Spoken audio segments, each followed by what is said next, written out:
Sejam bem-vindas todas as trabalhadoras e trabalhadores domésticos de São Paulo. Bem-vindas todas as trabalhadoras e trabalhadores do lugar de São Paulo. Welcome all domestic workers of São Paulo. Estamos iniciando agora mais um programa Domésticas em Ação, aqui na Web Rádio Migrantes, na Missão Paz em São Paulo. Esse programa é uma colaboração da Web Rádio Migrantes com o Sindicato dos Trabalhadores Domésticos do município de São Paulo.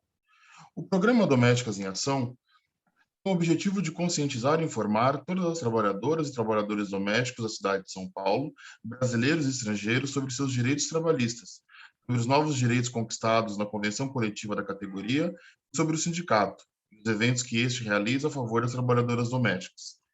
Imigrantes ou brasileiras, todas as trabalhadoras domésticas possuem os mesmos direitos, somos uma mesma categoria, independente da nacionalidade. No programa da semana, recebemos Bela Feldman Bianco, PhD em Antropologia pela Universidade de Colômbia e doutorado em História pela Universidade de Yale. Professora no programa de pós-graduação em Antropologia Social e de Ciências Sociais da Unicamp, tendo sido presidente da Associação Brasileira de Antropologia, recebido também diversos prêmios na área de antropologia, e hoje atualmente coordenando o Comitê de Migrações e Deslocamentos da Associação Brasileira de Antropologia. Como vai, professora? Seja bem-vinda ao nosso programa. Prazer estar aqui. E para também uma conversa. Para uma conversa. E também recebemos a dona Diana Solis Soria de Garcia, nossa diretora aqui do Sindicato dos Trabalhadores Domésticos, no Departamento Doméstica Migrante Indígena. Como vai, dona Diana? Oi, capitão, boa noite. Dona Bela, boa noite, senhores ouvintes. Estamos aqui mais uma vez com o nosso programa Domésticas em Ação e hoje temos a nossa convidada, Dona Bela. Obrigada. Eu agradeço muito o convite, Diana. É um gosto estar cá. Bem, eu acho que para começar então a nossa conversa no programa da semana, a gente poderia falar um pouco sobre a questão da pandemia e como que a pandemia ela trouxe à tona, né, várias questões importantes para a comunidade imigrante, né? E eu acho que talvez mais importante que isso, trouxe à tona várias questões que talvez para a sociedade não fosse tão clara, que a comunidade imigrante sofria e que ficou escancarado, né, nesse momento da pandemia. Tanto questões de preconceito, questões de acesso a serviços públicos, questões da saúde, né, propriamente dito, né? Acho que a dona Diana, em diversos momentos aqui do nosso programa, falava como que muitos imigrantes tinham tinham receio de acessar serviços básicos de saúde por falta de documentos, né? Então, como que a pandemia ela fez deu as caras de como a situação do migrante no Brasil, na cidade de São Paulo em especial, mas no Brasil como um todo e por que não no mundo, né? É uma situação muito delicada, não é mesmo, professor? Sim, é uma situação delicada no mundo, né? E ainda mais com a criminalização da pobreza, nós estamos vivendo agora num momento de endurecimento das fronteiras, principalmente as fronteiras terrestres, e os migrantes não podem sair nem entrar. Veja o que está acontecendo na fronteira dos Estados Unidos e México, não é? Ou mesmo o que está acontecendo no Chile. Então, o que acontece é que a pandemia exacerba as diferenças, exacerba a desigualdade, e, nesse sentido, entre pobres e ricos, e às vezes exacerba também a situação do trabalho doméstico, né? E, principalmente, o trabalho doméstico, a questão do imigrante, que muitas vezes é invisibilizada e continua invisibilizada no contexto da pandemia, já que há muita subnotificação, não é? E não se sabe quem são aqueles que morreram de Covid, quem teve Covid ou não teve, porque não tem dados sobre nacionalidade, sobre imigração. Tanto é nesse contexto que começa uma campanha para regularização já, que é iniciada, inclusive, por migrantes, por as Varmes, principalmente, né? Mas que hoje é, inclusive, objeto de uma PL, né? No Congresso Nacional, no Senado, no Congresso Nacional, no Congresso Nacional. Então, é um momento, eu acho que é de desigualdade que vem à tona, uma desigualdade que existe, e no caso do trabalho doméstico, então, é alguma coisa que é ainda da época da escravidão, é uma continuidade, né? Houve uma luta muito grande para se conseguir legalizar o trabalho doméstico, que é algo de 2015. Em 2011, houve uma convenção de trabalho da OIT também, não é? Eu acho que deve ter alguma relação, eu não conheço bem, a Diana pode explicar melhor do que eu, mas, de qualquer forma, tem agora uma legislação, então é um campo de luta mais visibilizado, e que inclui, inclusive, um número muito grande de trabalho doméstico de imigrantes, tanto de homens e mulheres, principalmente mulheres. Eu andei dando uma olhada nos dados, parece que tem 85 milhões de trabalhadores domésticos no mundo, não é? É uma coisa assim incrível. Há 10 anos tinha 75 milhões pelos dados. Então, é uma situação que eu acho que é um campo de disputa, um campo de luta permanente, porque é muito difícil a fiscalização, né? Na medida que as pessoas trabalham em casas de família, principalmente, então pode acontecer muita exploração, acontece muita exploração. A minha experiência, inclusive, como sou antropóloga, começou a pandemia, eu comecei a seguir pela internet, inclusive por um tempo, eu assistia todas as entrevistas de imprensa dada pelo governador de São Paulo, e era a propaganda toda, quer dizer, inclusive seguindo a Organização Mundial de Saúde, era: fique em casa, use máscaras, lave a mão com gel, não sei, e tal, tudo isso. Mas havia as tais atividades essenciais. As atividades essenciais, então, como é que as pessoas vão ficar em casa se elas têm que trabalhar? E entre essas atividades essenciais está o trabalho doméstico, né? Então, e que muitas famílias continuaram a fazer com que as trabalhadoras domésticas ficassem trabalhando, tanto é que não é por acaso que uma das primeiras pessoas a morrer foi uma empregada doméstica do Rio de Janeiro, né? Então, para mim, só acompanhando pela internet, pela imprensa, a questão da pandemia e pobreza, a pandemia e racialização, a pandemia e a migração, fica patente como que as continuidades coloniais no pós-colonial, as continuidades escravocratas, porque, por exemplo, aqui no meu prédio mesmo, as pessoas que trabalham aqui são todas pretas, não há migrantes, mas poderia ter migrantes também, não é? Então, e não é por acaso que o número maior de mortes subnotificados são de pessoas que vivem em situação de pobreza, né? Tem toda uma relação entre isso. E por isso que o Covid faz com que, de um lado, as desigualdades ficam mais visibilizadas, mas, e ao mesmo tempo, é um campo de luta, porque tem muita coisa acontecendo aqui na cidade de São Paulo, em termos de lutas pelos direitos, seja dos direitos na periferia, seja direitos de migrantes, tudo está exacerbado. Então, tem um lado que é de uma mobilização muito grande, que talvez seja invisibilizada, mas para quem estuda a temática, eu acho que tem um lado que puxa, as pessoas resistem à persistência da luta, da mobilização, que vai trazer frutos também.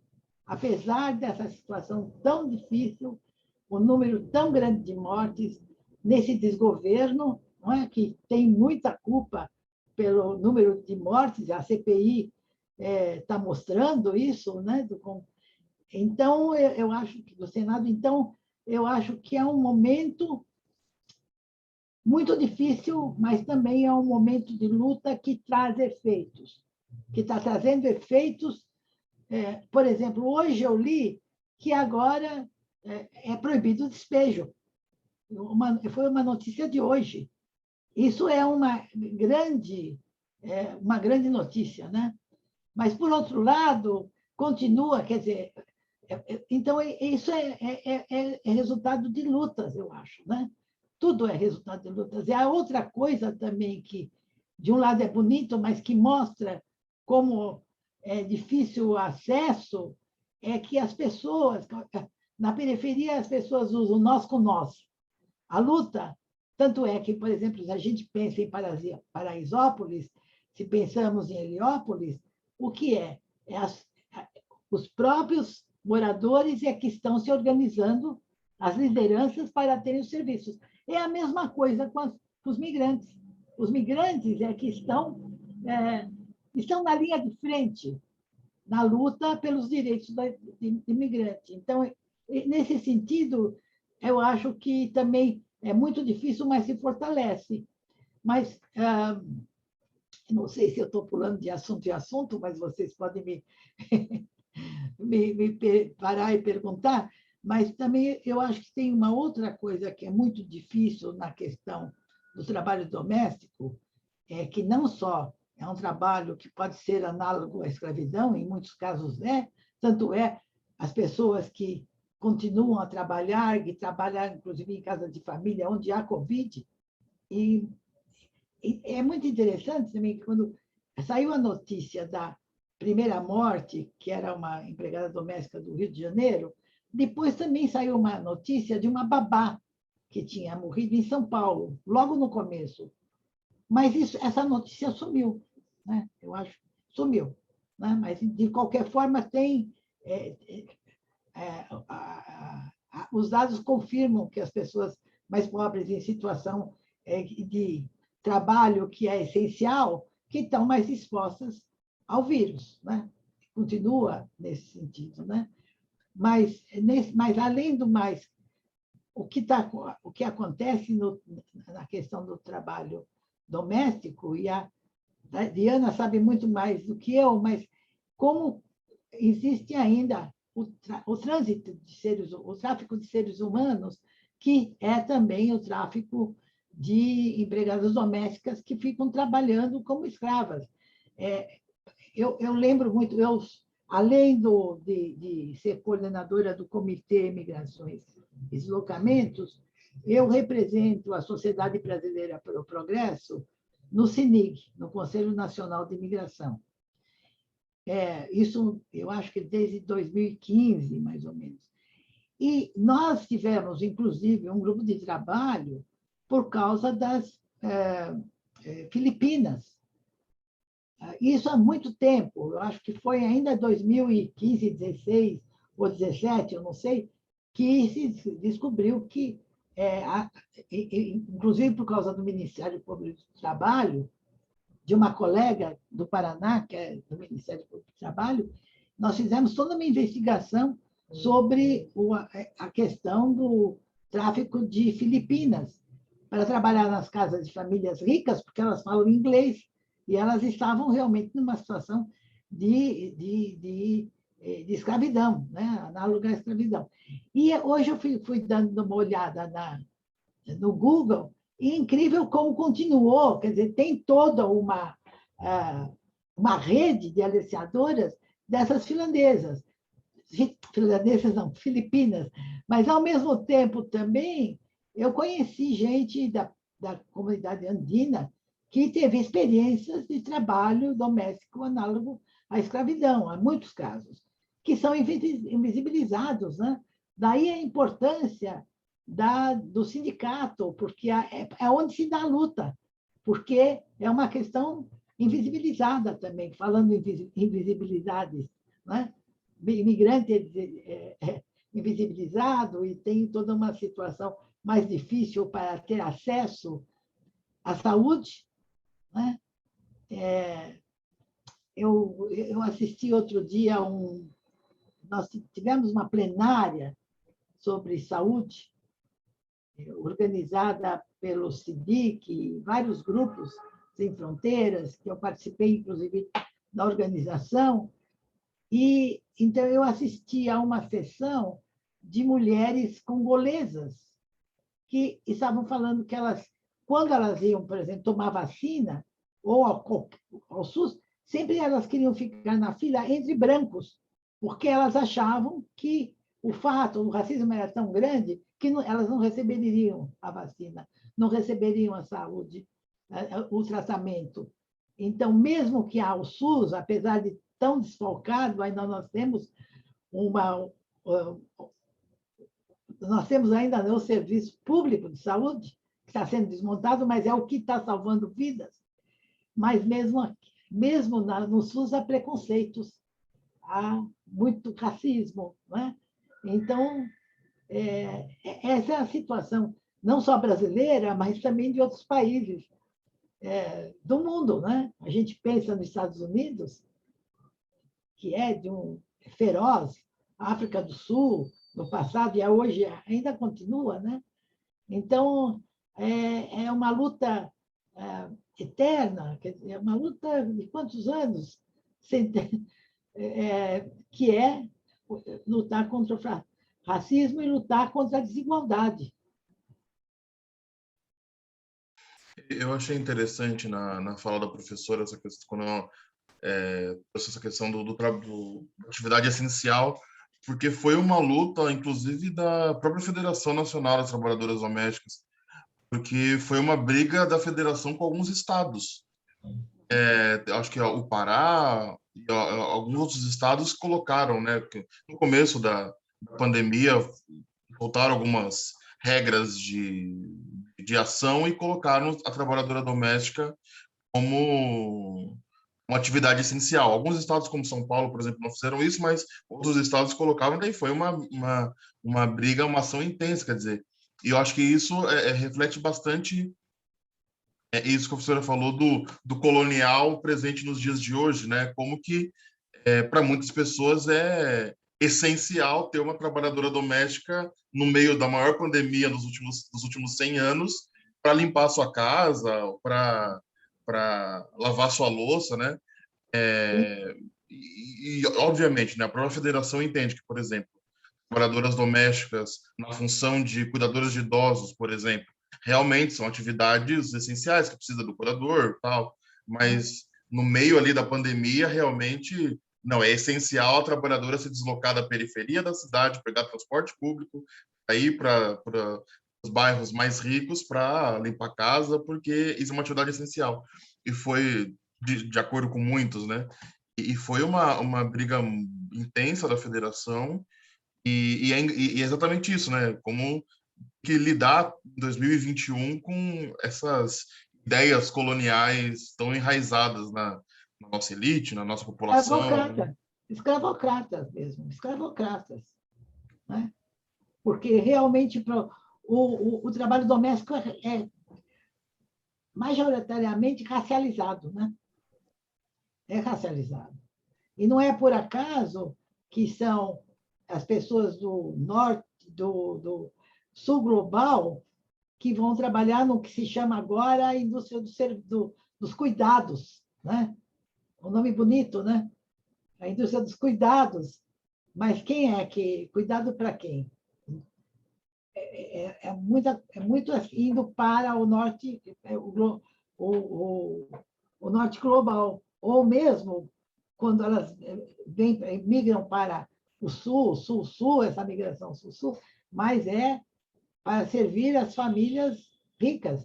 E eu acho que a situação também é muito difícil daquelas trabalhadoras domésticas que vivem no emprego. Porque não tem hora, né? Quer dizer, apesar da legislação, eu acho que continua como era antes. Como é que vai se fiscalizar essa situação se não houver denúncia da própria trabalhadora, né? É uma situação bem complicada. Por isso a legislação é tão importante mesmo, né? Mas as pessoas precisam do trabalho, principalmente nessa fase de pandemia, né? Que veja aqui a cidade de São Paulo, quanta gente está vivendo na rua, famílias inteiras. O desemprego está enorme e é o desemprego que começa a aumentar no governo Temer, porque aí é que tem toda a mudança, né? A mudança das trabalhista. É a partir daí que começa uma situação de aumento do sem-teto, né? Desempregos, terceirização, né? É muito complicado. Por isso que eu digo que a desigualdade vem à tona com muita força, né? E aí também, como é que é acesso a emprego, acesso à moradia, acesso ao banco, quando as pessoas não têm documentos. Eu acompanhei muito a luta do pessoal que estava ajudando, as pessoas que atuam junto, os migrantes que estavam ajudando a conseguir o auxílio governamental. Era impossível. Era a luta a mobilização exige muita persistência. E daí, então, a campanha pela regularização já. E eu acho que esse é um ponto, acho que fundamental, e daí eu também trago a dona Diana para a conversa, porque foi algo que ela sempre fala, né? Como que o imigrante, né, quando está no Brasil, primeiro, tem uma dificuldade tremenda de conseguir os documentos. Daí tem toda uma seção da relação do imigrante com a Polícia Federal, que é um caso à parte, né? Eu acho que todo imigrante no Brasil. Mas de acesso, né? De acesso a questões básicas do serviço público. E daí, né, dona Diana, que é aí que entra o sindicato, aí que entra a Missão Paz, o Solidarity Center, o CEDIC, que tentam fazer um meio de campo, porque é realmente a própria mobilização própria, né, das organizações dos próprios imigrantes, que é uma luta absurda, né, dona Diana? Isso.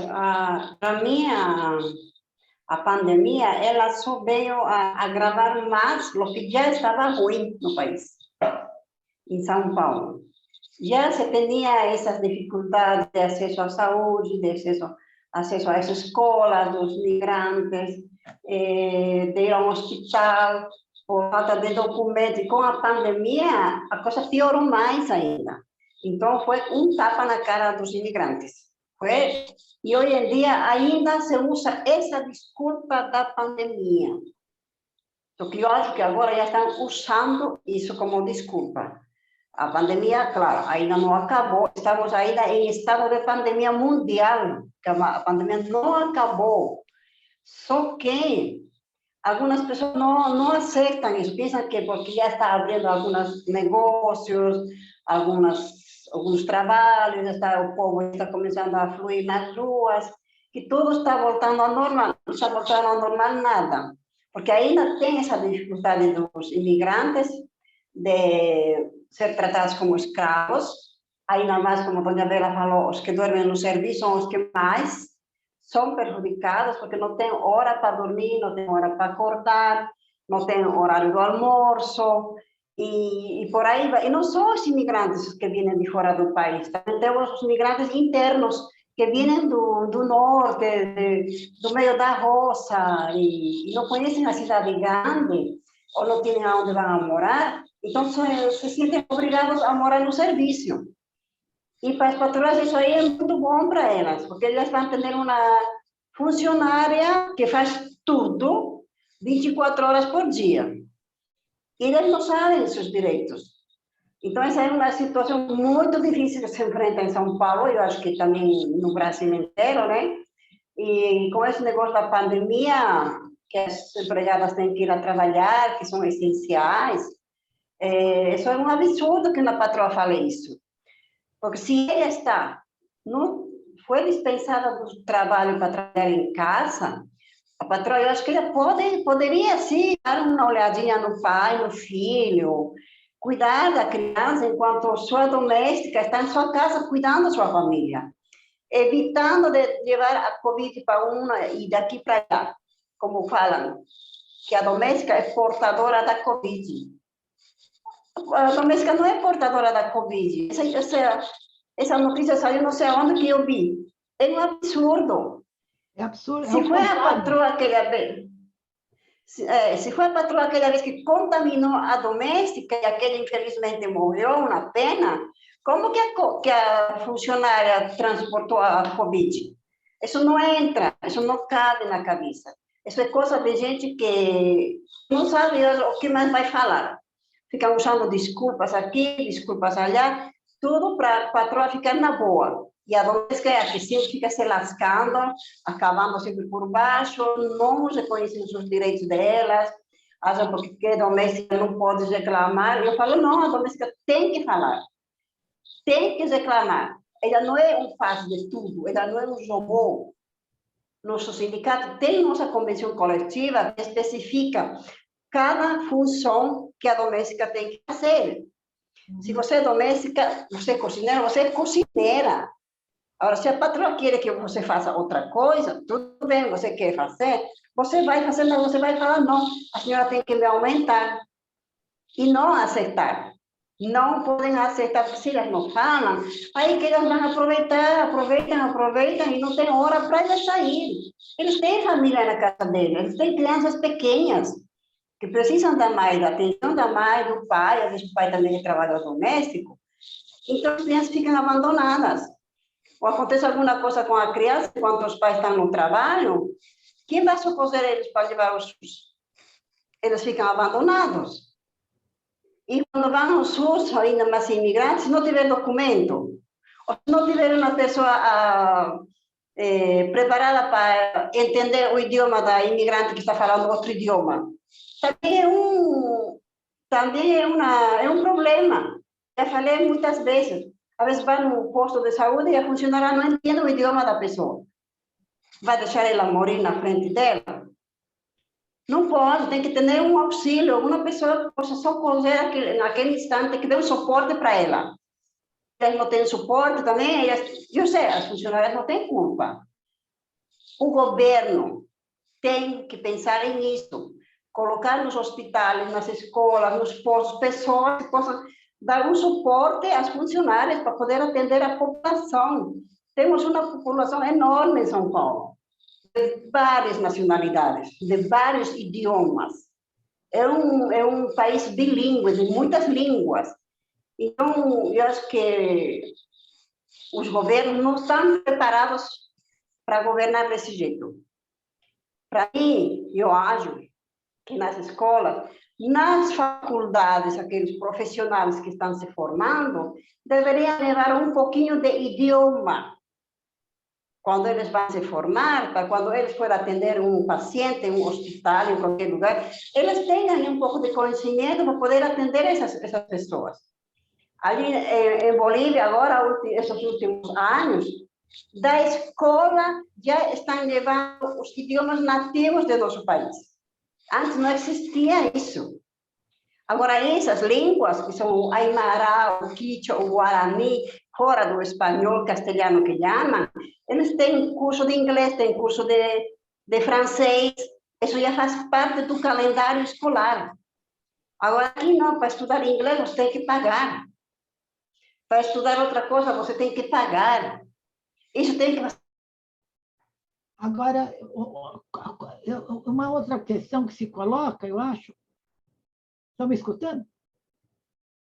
Uma outra questão... Eu escuto, professora, pode falar. A Diana está escutando? Acho que ela congelou, né? Eu acho que ela travou, mas ela já deve voltar. Mas pode continuar o raciocínio. Não, estou escutando, sim. Então, mas, primeiro, vamos ver. Não é todo mundo que é... Tem muita gente também, tem também muita solidariedade. Tem esse lado de pessoas que não têm escrúpulos e famílias que não têm escrúpulos mas tem também muita solidariedade. A pandemia também trouxe isso. De um lado, trouxe a exploração, mas, do outro lado, também trouxe a solidariedade, né? Então, muita gente está sobrevivendo por causa da solidariedade. São as pessoas que estão entregando comida, que estão entregando roupa, né? Algumas tem esse lado. E também, ao mesmo tempo que há pessoas que a empregada doméstica é essencial e que não se desfazem, fazem com que vá trabalhar, mesmo que tenha pessoas em casa doentes, até com Covid, mas há outras pessoas que agem diferente. Muita gente que eu conheço, inclusive eu não tenho empregada, mas tenho uma faxineira, mas na época ela ficou muitos meses sem trabalhar. E nem queria que ela viesse aqui, mas eu continuei pagando. Então, muita gente fez isso também. Então, não é. Eu acho que tem os extremos de solidariedade e extremos de exploração, né? Mas Justamente foi o programa bem nacional do Cuida de Quem Te Cuida, né? Que foi bem da federação, que é isso, né? Dos patrões não abandonarem, inclusive suas diaristas, né? Que foi um problema muito exatamente. grave que teve, né? De muitas diaristas serem abandonadas de uma semana para outra, perderem todas as diárias, né? Porque ninguém mais estava continuar pagando para conseguir sobreviver, né? Literalmente. Porque a diarista não tem legislação para diarista, né? Esse é o grande problema, né? Então, vai depender das pessoas serem mais solidárias ou menos solidárias, né? É mais uma luta, né? Inclusive, para se agregar agora, que é a luta das diaristas também, né? Mas, por outro lado, também eu quero colocar uma outra questão, que é, até quando se fala em indústria de cuidados, então, desde a relação da era colonial, se a gente pensar no Brasil, mas não só no Brasil, né? América Latina como um todo, África, Ásia. Então, tem essa relação que se desenvolve de escravocrata com a empregada doméstica, que era antes uma escrava mesmo, né? Mas também tem relações de afeto, principalmente filhos, quer dizer, filhos dos patrões que são criados pela empregada doméstica, mais do que pela mãe, e que desenvolve muita relação de afeto, eu acho, não, Diana? Então, tem esse lado também que é de, muitas vezes a empregada doméstica deixa seus filhos com outros para cuidar dos filhos dos patrões. É uma situação muito comum e absurda, né? Mas que se desenvolvem também relações de afeto. Então, é bem complexa a relação entre trabalho doméstico, famílias, né? Ao mesmo tempo tem a exploração, iniciação sexual com a empregada doméstica, tem o lado mais explorador e também tem um lado de afetos que se desenvolvem pela vida, né? Muita, não é? Mãe de criação, filha também mãe de criação, né? Acho Mas que é uma coisa que é herança mesmo da era escravocrata. E eu acho que tem. Por isso que é tão importante essa legislação. E como a Diana falou, muita gente não sabe que tem essa legislação. Gente que vem ou que vem de outros países, ou que vem do interior, né? Tem muita empregada doméstica que é migrante interna, né? E que não tem conhecimento dessas leis. Como é que dá para fazer uma maior divulgação? Um canal é esse programa, por exemplo, né? Mas esse programa é um programa que visa, inclusive, a divulgação dessas questões. Mas como fazer algo que possa abarcar mais gente? Nesse sentido, É uma encruzilhada, né? Sim, é um trabalho, como a gente diz, né? Como a própria professora mencionou no começo do programa, né? O trabalho doméstico tem talvez a questão fundamental seja que ele se dá dentro do ambiente doméstico. E a partir Sim, disso a gente tem uma série de questões, como a própria professora acabou de falar, quer dizer, o nível de relação da trabalhadora com pessoal, com os patrões, talvez seja único, né? Em comparação com as outras categorias profissionais. Quer dizer, você literalmente está cuidando do filho, a patroa está vendo ali os problemas familiares, as questões familiares. Quer dizer, tem toda uma questão que se torna pessoal, tanto que tem a grande questão de ser de se estabelecer que a trabalhadora doméstica fala-se muito, né? É alguém da família, mas que aí vem uma questão que o próprio sindicato sempre põe, né? Não exatamente, temos que estabelecer que é uma relação de trabalho. é uma Tem que relação de estabelecer trabalho. que é uma relação de prestação de serviço, né? Porque senão voltamos àquilo que também a gente já falou, né? Que é o colonial dentro de 2021, né? Ah, não, você é da família, então para que pagar salário, né? Então, aquelas questões.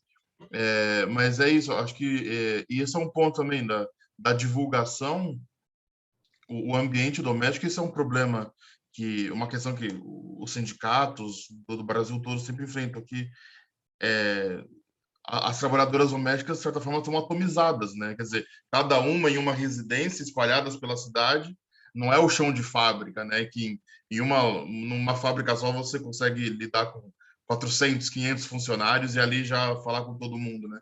Então, o contato é muito complicado, quer dizer, mesmo numa cidade como São Paulo, com tantas trabalhadoras, muitas vezes o sindicato ele tem que ir, muitas vezes, no terminal de ônibus, no terminal de metrô, para ali tentar entrar em contato com outros trabalhadores, porque é no transporte, é na ida ao trabalho que chega, que se consegue talvez a melhor chance O de boca a encontrar boca, né? a trabalhadora, porque não existe a fábrica, né? Não existe Uhum. mais o escritório, né?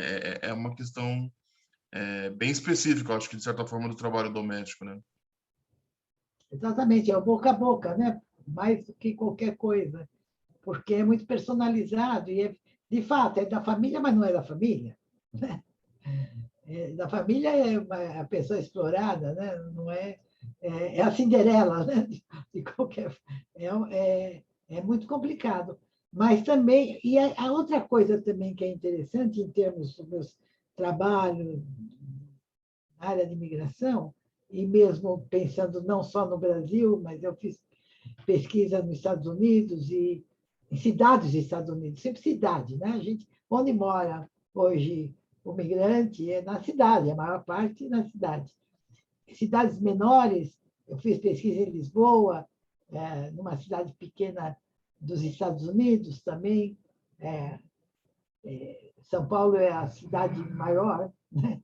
Que é megalópolis, mas também tem uma coisa que no contexto de imigração, independente de qual classe social o migrante vem, mas o migrante que vai, chega em algum lugar novo, independente se tem estudos ou não, uma possibilidade de trabalho é o trabalho doméstico.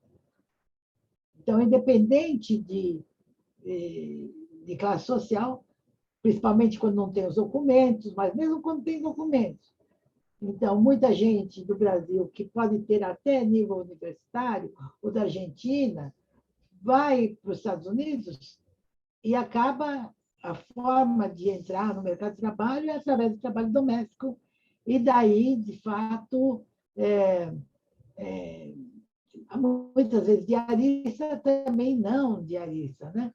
Nós até, como outro dia, lemos, Diana e eu, nós lemos uma notícia, né, que era muito interessante, de uma brasileira que foi para os Estados Unidos com uma família do Brasil e que viveu 2 anos numa situação análoga à migração, à escravidão, mas depois que a família voltou para o Brasil, ela decidiu ficar nos Estados Unidos e ela acabou estudando e hoje ela tem um cargo importante no governo americano. Então, tem essas histórias também que é de persistência. E a persistência é uma característica do migrante. Eu já fui migrante na época da ditadura, consegui estudar nessa época, né? Dava aulas de português, fazia várias coisas, né? Garçonete, mas eu consegui pôr na bolsa e estudei nesse período. Foi fazer, a única época que eu fui, de fato, estudante praticamente em tempo integral, né? Fazendo bicos, né? Mas, mas também tem, mas eu entendo, e também nos estudos, migrantes têm uma persistência, né, muito grande, muito grande. O geral, a decisão de migrar leva a uma persistência grande das pessoas terem objetivos e lutarem por esses objetivos.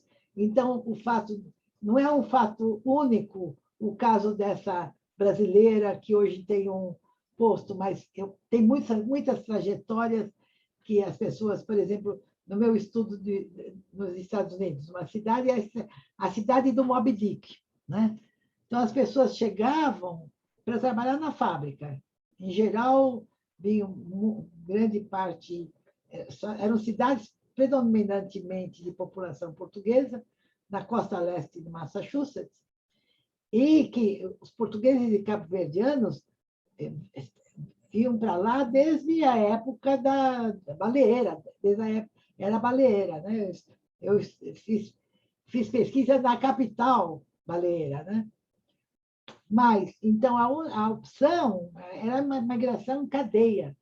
Não tinha tanto migrante considerado ilegal por causa da migração em cadeia, né? Agora, a forma de conseguir trabalho, já as pessoas chegavam e já tinham trabalho na fábrica. Mas muita gente, tem gente, eu tenho amigos dessa pesquisa, que eu continuo em contato, é uma pesquisa que eu não consigo terminar, estou sempre acompanhando, mas que hoje que fizeram também os seus doutorados, que começaram na fábrica e que conseguiram seus doutorados, e não, é mais de muita, tem várias pessoas, ou filhos desses trabalhadores, não especializados. Então, tem histórias, de fato, que a gente chama de histórias de sucesso, mas não é que é sucesso, é persistência. A decisão de migrar já leva a uma certa persistência. Não sei se a Diana concorda comigo, mas tem essa característica de luta, né? Nem todos têm sucesso, mas tem essa característica de luta. Muita gente volta, né? Então, e aqui também, se a gente pensa na história dos migrantes, historicamente, as pessoas iam trabalhar nas condições mais inóspitas, nas fazendas de café, né? Mas a indústria paulista é uma indústria de imigrantes. Não é? São Paulo tinha uma época que tinha, para cada... a proporção de imigrantes era muito maior do que a população local. Né? E é uma cidade de imigrantes. E, nesse sentido, é um absurdo, realmente, o preconceito que existe nessas cidades, não só de São Paulo, mas do sul do país, como um todo, que é para onde iam principalmente os migrantes. Hoje, eu acho que tem mais, as pessoas estão espalhadas, principalmente com essa interiorização dos venezuelanos, que não tem nem condições de dizer para onde que eles querem ir, né? São interiorizados, mas era principalmente o sul, o sudeste do Brasil que congregava os migrantes, mas são cidades que até hoje, quer dizer, são cidades de imigrantes, e os migrantes continuam a transformar a cidade, né? Quando a gente pensa agora, por exemplo, o Brás, Moca, o Bom Retiro. Eu vivi no Bom Retiro, eu sou de família judaica, né, de judeus da Polônia e da Ucrânia. Eu vivi minha infância e adolescência no Bom Retiro, né? Minha mãe tinha confecções, como tantos bolivianos, né? Então, eu conheço muito a história também pessoalmente de migração, né? E aí tem essa persistência, que é importante, né, nessa luta, e que eu acho que também, quer dizer, veja a Diana, que ela é uma líder hoje, né, do sindicato das trabalhadoras domésticas. Então, tem essa perseverança, que é muito importante, né, para a conquista de direitos. E é disso que se trata: direitos, acesso, documentos. Por isso que eu sou muito a favor dessa campanha regularização já. Eu acho essencial, porque mesmo assim tem preconceito, né? Mas nós temos que vencer o preconceito. Que talvez seja mais difícil vencer o preconceito do que conseguir os direitos, né? Mas a gente vai. Mas é um trabalho pequeno, né, de minhoca, mas a gente vai conseguindo, eu acho. O que não pode é esmorecer, né? Não deixar de lutar. Eu acho Não que é sei se eu sou poliana. Não, eu acho que é justamente isso, né? É um trabalho em etapas, né, dona Diana? E como a professora acabou de dizer, a questão de não parar, né? Esse é um ponto interessante, né? O imigrante é aquele que abandonou o seu lugar, né? Então, onde ele já conhecia tudo para ir para um outro país, para uma outra região. Então, o imigrante, antes de tudo, é um forte, né? A gente podia colocar isso também, né? Porque é muito importante entender essa característica, né, dona Diana? Tenacidade, né? Persistência. É isso mesmo. Migrante, eu acho que já vem com uma ideia fixa na cabeça de que ela tem que trabalhar, ela tem que lutar, porque às vezes não. A maioria, quase todas que vêm aqui, saem do seu país, migram para outros países, elas têm com aquela ideia fixa de que elas têm que vencer. E porque muitas, eu também já fiz isso, mandamos dinheiro para nosso país, para o sustento dos nossos filhos pequenos, ou para nossos pais idosos, que eles ficam abandonados ali na cidade, ou a família escolhe uma pessoa da família para sair do seio da família, para ir a outro país, e essa pessoa tem que trabalhar e manda o dinheiro para a família ser sustentada. Inclusive para os filhos que vão para a faculdade, poder fazer uma faculdade, coisa que a gente não conseguiu na nossa época estudar. Nós venimos aqui para isso, para poder ganhar um pouco mais, porque ninguém sai do seu país com uma boa vida para virar migrante e passar as necessidades que você passa, certo? Então, a gente sai do nosso país porque estamos precisando de ganhar mais. A situação no país está tão difícil, eu sei que aqui no Brasil também está difícil, mas está melhor que em outros países. Está melhor que os outros países. Então, muitos mandamos dinheiro para nossos países. E, às vezes, muitas migrantes passamos coisas no trabalho que não podemos contar para a família. A gente esconde para nossas famílias. Muitas, às vezes, são estupradas no trabalho. A gente não conta para a família, não manda carta, não liga para a família e fala, aconteceu isso comigo, não. Por quê? Porque a gente sabe que a família vai ficar triste. A família vai fazer todo para juntar dinheiro, mandar para a gente voltar para o país. Só que a gente não faz isso. A gente aguenta, esconde, porque eles estão precisando de nós. Entendeu? E migrante, eu também falo das domésticas, agora também eu falo no sindicato, e eu dou esse conselho: não parem de estudar. O estudo engrandece a cabeça da gente. Muitas patroas não deixam as domésticas sair para estudar. Não todas, porque não podemos generalizar. Tem muitas que falam, não, você vai estudar o quê? Você é trabalhadora doméstica, mas eu quero estudar. Eu quero ser algo mais na vida, não quero ser só uma doméstica. A semana passada a gente entrevistou a dona Ubiraci, uma preta. Ela não é importante agora. ela foi doméstica. Mas antes entrevistei também a vereadora, que é de Campinas. Também ela foi uma doméstica. Olha o exemplo delas. Foram domésticas, não ficaram aí como domésticas. Elas colocaram na cabeça de que elas podem. E elas conseguiram. É o que eu falo. Vocês conseguem. Não fala, eu não posso, eu não consigo, eu não entendo, eu vou ficar perdida. Eu sei que a gente não é tão assim, que vai aprender na hora. Mas devagarinho a gente consegue, sim. Estudem, se atualizem, a vida está mudando. As coisas no mundo estão mudando. Não fiquem naquele mundinho. Trabalho doméstico é um trabalho honesto, como qualquer outro. E tem que ser muito bem respeitado, sim. Mas não fiquem só aí. Estudem. Se preparem. Para quê? Para ajudar também a seus filhos, a seus netos. Tem muitas que são analfabetas, que não sabem ler nem escrever.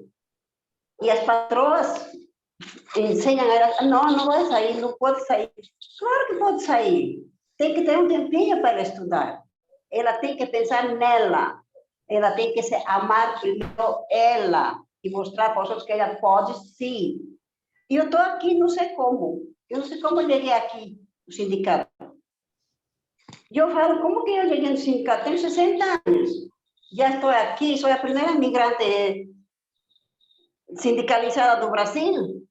E sou a primeira migrante como diretora da federação. Imagina, eu nunca sonhei com isso, mas estou aqui. Então, eu quero ser um exemplo para elas. Eu quero outras migrantes igual. E sabe, mais para cima, é uma prefeitura, é um senado. Como aquela senhora que eu vi a matéria daquela brasileira que está na ONU agora, que a Fronteiras Cruzadas me mandou também, que faz parte desses grupos. É impressionante essa mulher. Está vendo? É um exemplo. Por isso, a trabalhadora doméstica não tem que ficar quieta, tem que falar que ela tem seus direitos, que ela pode estudar e ajudar seus filhos a estudar também. Que não deixa que seus filhos abandonem as escolas, que eles são o futuro do país. De fato, eu acho que uma como coisa... estava falando, né? Não, pode falar também. Não, continue. Depois eu falo. Não, eu ia falar das patroas que falam que a doméstica é da família. É da família nada. Não é da família. Elas dão um vestidinho já usado, um sapatinho que não cabe mais nela, ou que acha que está velho, já vai comprar um novinho da patroa, dá um móvel usado, uma geladeira usada, e a empregada doméstica fica feliz. Ela acha que a patroa está dando isso assim, coração. Não, ela está dando, porque ela não precisa mais. Porque ela vai comprar um novinho para ela. E para não ir para o lixo, como se fala, ela dá para a doméstica. E a doméstica fica feliz, agradecida. E acredita que ela é da família, mas não é da família. Ela tem que colocar na cabeça, empregada doméstica não faz parte da família da patroa. Quando a patroa morre, ela sai com uma mão na frente e outra atrás. Oxe, mas eu não era da família? O que aconteceu? Agora não sou mais parte da família? Então, elas têm que colocar isso na cabecinha delas. É um trabalho. Ela precisa da doméstica e a doméstica precisa daquele trabalho. Então, é uma cumplicidade e tem que ter amor, respeito, com certeza, e cuidado, que as crianças mesmo se apegam à doméstica. Chegam a chamar de mãe a doméstica, porque ela está 24 horas com aquela criança. Ensina a ler, ensina a escrever, ensina a escovar o dente, ensina a andar. Às vezes, os pais não veem quando que seu filho começou a andar, quando seu filho começou a falar. Então, a empregada doméstica é um membro muito, mas muito importante dentro de uma casa particular. E as patroas têm que ver isso e dar valor a elas. Claro, lógico que não todas as patroas, porque tem patroas que são muito boas, com certeza.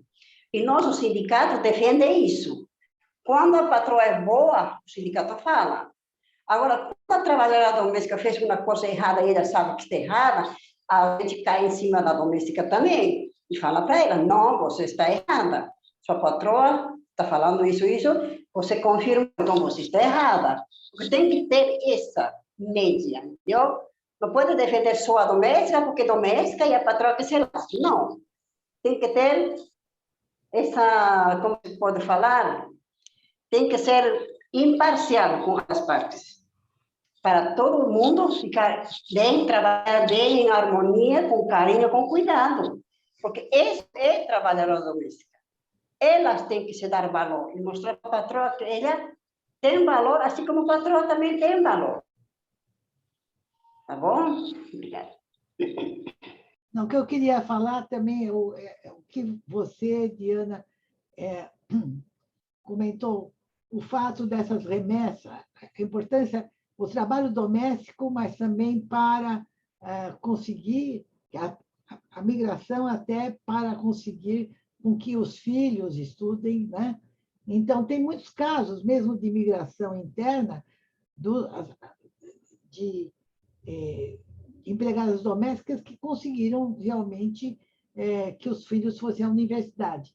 E aí eu também quero falar da importância da política de ação afirmativa, que é mais política de cota, para a universidade pública, para o acesso à universidade pública. E também o que está acontecendo na periferia, por exemplo, que é de pessoas que foram para a universidade e que hoje estão criando muitos cursinhos, né? O Emancipa, por exemplo, que é maravilhoso. Eu assisto às aulas e aprendo muito, né? Então, tem toda uma estrutura, por causa da política de cotas, que essa é uma outra luta para o migrante e para o refugiado, de uma política de cotas para os migrantes. Não é só a regularização, mas também que tenham acesso à política de cotas. Eu acho que é uma luta importantíssima e que, inclusive, inclui a luta das empregadas domésticas, porque com legislação elas têm horário de trabalho, elas podem estudar à noite, né? Podem sair estudar, tem essas condições. Então, a legislação, mas também eu acho que seria importante uma luta de políticas de cotas. E também de legal, tanta luta de reconhecimento de diplomas. Sim. Tem muita gente que está trabalhando e que tem diplomas, pelo menos normalista, não é? Que tem diplomas, mas não, diplomas que não são reconhecidos. Eu acho que tem muita luta aí para a gente, e aí eu posso dar ideias para o sindicato, mas nesse sentido, se precisar de alguma ajuda, a gente está aí, né?